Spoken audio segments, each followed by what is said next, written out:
I am Aaron Gilbert. This is Boston Evening Therapy Associates. We're here in our other location at 1180 Beacon Street in Brookline. OCD is sometimes referred to as the doubting disease. It is best understood in the family of anxiety disorders because worry and fear are two common sensations associated with it. It may affect as many as 2.5% of the population, but since the symptoms present on a wide continuum, it likely affects many more in some capacity. Symptoms range in severity from bothersome and upsetting on the low end to emotionally crippling and paralyzing on the other extreme, and many points in between. At the heart of the debilitating power of OCD lies a fear of an impending catastrophic event. One of the most frustrating aspects of the condition is that typically the individual understands that his fears are misguided or nearly impossible, yet somehow this doesn't stop the fear.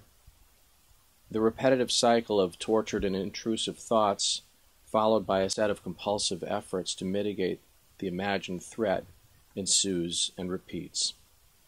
It is this painful sense of uncertainty and the desperate urge to eliminate them which provides the fuel for this powerful condition.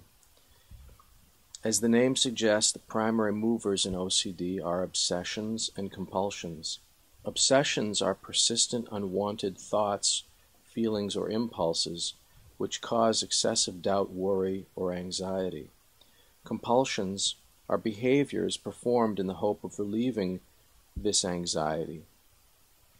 Very common compulsive behaviors that people might be familiar with are repeated checking, confirming, questioning, etc.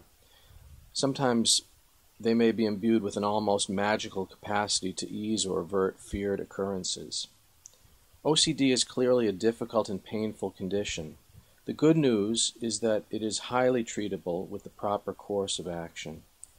Often, but not always, a combination of medication and various forms of cognitive behavioral therapy is the most effective form of treatment. Medication used is very often from a family of medicine called SSRIs, or selective serotonin reuptake inhibitors, which can address an imbalance of serotonin levels in the brain. This imbalance is often associated with OCD symptoms.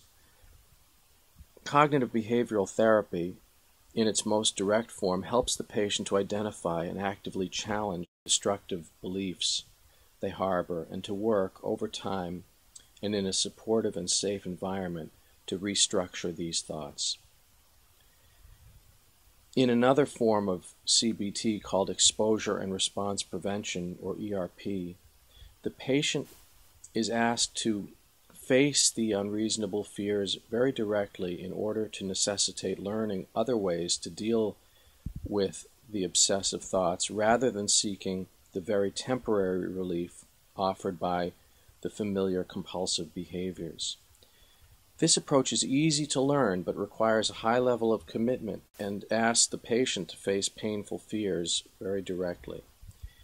ERP therapy involves looking at the doomsayer or obsessive thoughts very directly in the eye and telling him, I hear what you're saying about danger and risk, but I'm going to live my life anyway. ERP puts you in ongoing exposure to upsetting thoughts and feelings with no outlet, which leads to habituation to the feared object or circumstance, which in turn causes distress levels to decrease. In their book, Hyman and Dufresne describe it by saying that staying in the fear-provoking situation without resorting to escape or avoidance ritual or other compulsive safety behaviors leads the parasympathetic system to turn off the activation and thus lower the anxiety without necessitating a compulsive ritual. OCD symptoms persist because the sufferer overlearns and over-relies on a dysfunctional habit such as washing or checking to shut down the anxiety rather than to allow the natural relief provided by our brain and 3 million years of evolution to automatically shut off the anxiety once the threat has passed. Another version of CBT that can be very effective is called acceptance and commitment therapy. In this version, the patient learns to observe distressing and disturbing thoughts without reacting to them or fusing with them. The act of liberating one's sense of self-identity from these disturbing thoughts is powerfully therapeutic and healing. Learning and understanding I am not my thoughts can be a great relief and a liberating experience. Acceptance and commitment therapy further asks the patient to identify what they most deeply value and what qualities they want to be at the heart of their life. It asks the patient to commit to act in ways which bring those values to life, which will in turn enhance meaning and also ease pain and suffering.